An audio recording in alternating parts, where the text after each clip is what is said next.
to keep blood flowing in the correct direction through the heart and the body, you have valves in the heart. So they kind of function like doors. And you have these between the chambers of the heart, so the atria and the ventricles, and then your big vessels that leave the heart.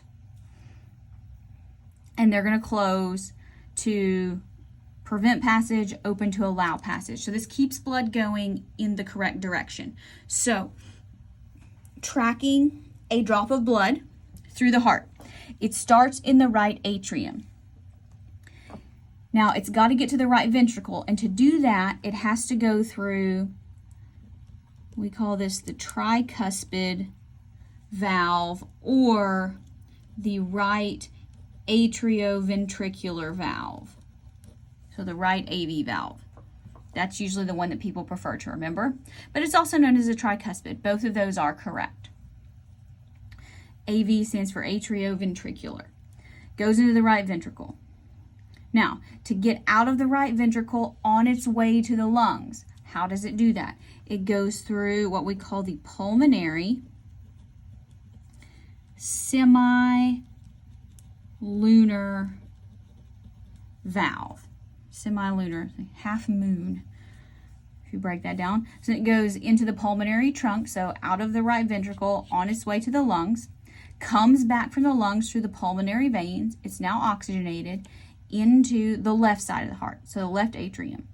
Then it has to go from the left atrium to the left ventricle. In order to do that, it has to go through the left AV valve, also known as the bicuspid valve, bicuspid, or the mitral valve.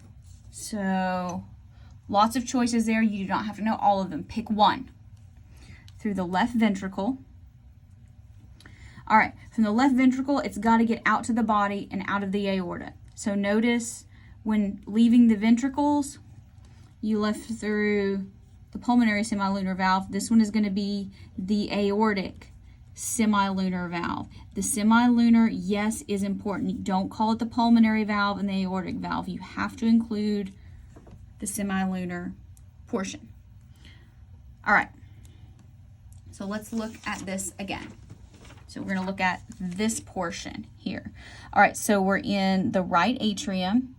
We go through the right AV valve.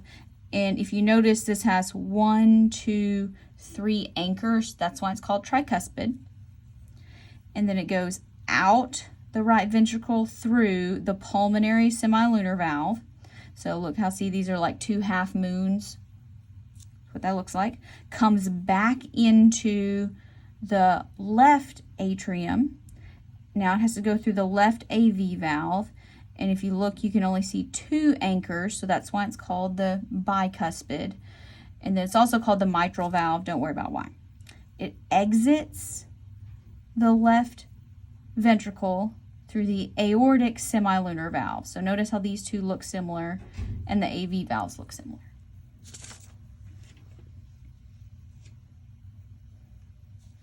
All right,